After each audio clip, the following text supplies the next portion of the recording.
meaning that we most likely won't be seeing this type of stun mechanic in the game again. Zap will be the one true stun.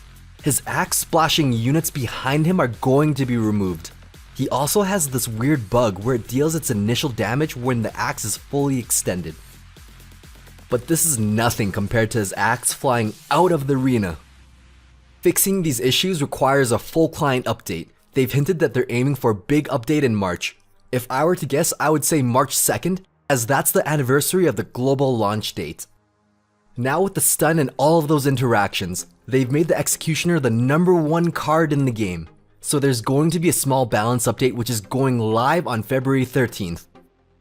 The Executioner's range of initiation is 5 tiles. It will now be reduced to 4.5 tiles. Units now have to be a tad bit closer to initiate his throw. His axe range currently extends beyond that and travels 7 tiles. Now it'll travel 6.5 tiles. This slightly reduces the axe's area of denial. His damage is being reduced by 6%. It's being lowered from 140 to 133. This is kind of like a 12% damage nerf since the axe passes through units twice. In terms of interactions, most units remain the same. Most tanks will be able to survive 1 extra pass. He will be less lethal against an arena tower. The Mega Minion will now be able to survive the axe's 5th pass, but will die on the 6th pass. This is pretty significant as it's a flying unit. The axe can potentially only hit it once. The balloon used to die in 5 total attacks or 10 passes, but now it'll take 11 passes, which means this requires the Executioner to throw its axe 6 times. Currently his axe splash radius is exactly 1 tile. This is incredibly devastating and offers insane area denial. Now it'll be reduced to 0.9 tiles. This radius is very subtle on paper, but the impact is huge in real situations, especially when units float past him. The balloon dodged the 2nd pass through because of the angle, and this is with the 1 tile radius. Comparing it side by side, here's how much smaller the radius is. He'll certainly miss units on the 2nd pass through more often. Some other stats were tweaked so the returning axe won't quite splash everything. This seems to be a temporary fix until the client update fixes this. They will be looking at this card closely after March as it completely removes its stun effect as well. Poison has been on Supercell's radar for a long time. The slow buffer on this card will not be coming back. They're reducing its duration from 10 seconds to 8 seconds, and redistributing its damage, so the damage per second is increasing by 24%.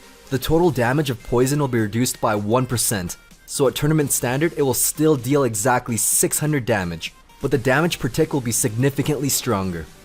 Currently at tournament standard, the poison deals 61 damage per second, but with the 24% DPS buff, it will deal around 75 DPS. What does this mean? The skeletons will die in 1 tick now. Skarmy is going to get wrecked even harder. Graveyard is active for 8.5 seconds and starts accumulating skeletons very rapidly. Poison will last 8 seconds and can take out the entire graveyard. With its ability to kill skeletons in 1 tick now, Poison is officially the unstoppable hard counter to Graveyard. Interactions with cards drastically change. You don't have to worry about keeping cards in your Poison for as long. Archers, Skeletons, Minions, Bomber, Princess, Dark Goblin, Ice Spirit, Guards, and Tombstone will die inside Poison 1 second faster. The P.E.K.K.A's deploy time is being reduced from 3 seconds to 1 second. Elixir regenerates at a rate of 2.8 seconds during regular time and 1.4 seconds at the 1 minute mark. This means that it's a slight nerf to larger pushes. During double Elixir time, since the P.E.K.K.A deploys faster, you will have less time to accumulate Elixir. Exactly 1.4 less Elixir for your larger pushes. But this is also a buff because it's not unreasonable to use her reactively as a defensive card to wipe out tanks on the front line. The Skeleton army is still seeing incredibly high usage rates despite the Executioner being a hard counter to this card. Its army is being reduced from 16 down to 15. Realistically, there are so many of them, the last few skeletons struggle to lock onto a giant anyways. However, there is one situation where the outcome would have completely changed if there were one less skeleton. The skeleton that left the army joined the skeletons. This card will now spawn 4 skeletons again, with the Ice Spirit power creeping on the skeleton's territory. It makes sense to reintroduce the 4th skeleton. This opens up huge defensive opportunities again. Individual cards will be able to be fully shut down for 1 elixir. Check out my video on how to use a skeleton if you haven't seen it yet to prepare for the buff. The Dank Prince is receiving a 5% health buff. This doesn't drastically change any interactions with him, but he will be able to survive 1 extra hit from most cards, so he'll remain on the map for an extra second.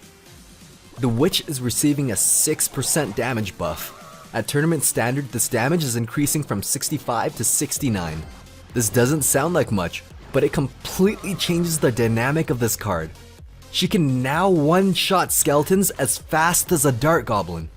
With the amount of skeletons that she can spawn, they too can take out skeletons. She's officially a reliable counter to Graveyard.